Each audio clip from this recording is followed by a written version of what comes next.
3 years ago, I worked in a massive industrial factory. You'd think a place that size would have some sense of community, but no.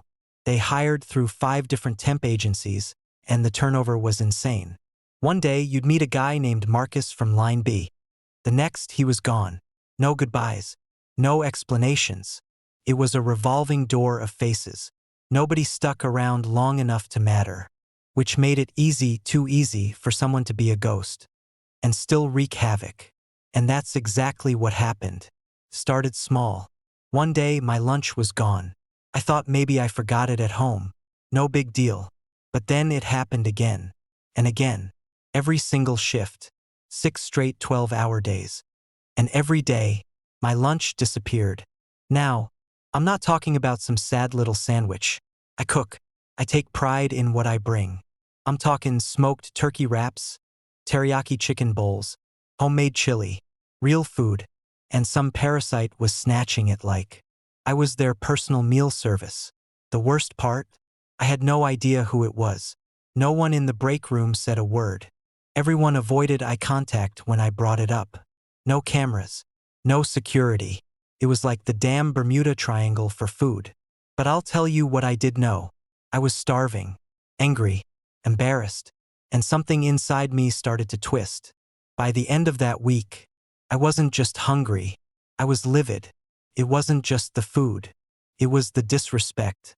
The audacity of someone to violate your space like that. To take without asking. To laugh at your silence. Because that's what they were doing. Laughing at me. Whoever it was, they were watching me come into that lunchroom every day and find nothing. And they did it again, and again, and again.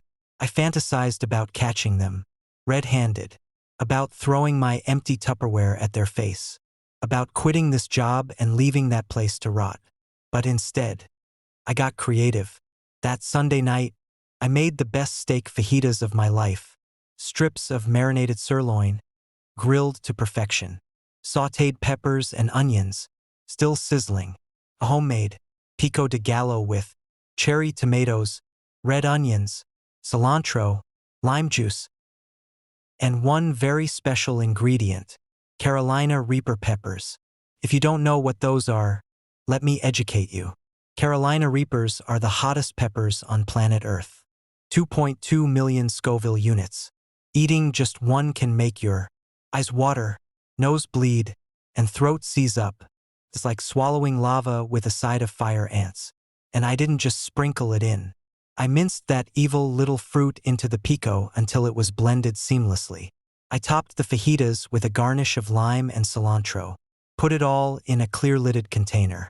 It looked beautiful, like a magazine ad, like bait. Monday morning came. I placed the container in the break room fridge, just like always. 1 hour into the shift, I heard it. A scream. A woman's voice. Panicked. Help!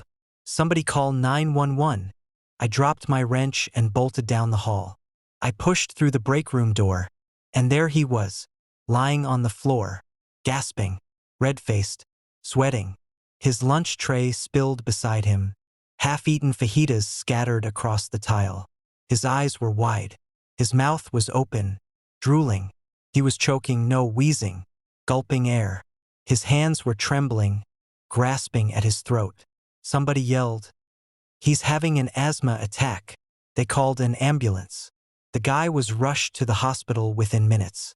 I just stood there, silent, watching. No one ever said it out loud. But we all knew. He was the lunchbox bandit. He had to be. No one else touched those fajitas. No one else screamed. No one else nearly died. And after that day, my lunch, never stolen again. He came back to work a few days later, quieter, avoidant, like a man who'd walked through hell and barely made it back.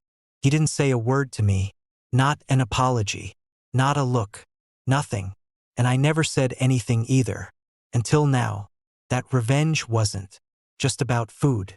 It was about reclaiming something I'd lost, my dignity. You know that feeling when someone walks all over you, and you let them?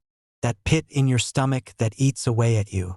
Long after the moments passed, I lived with that for 6 days straight. But that moment, standing in that break room watching him cough and choke on the very thing he stole from me, that was justice.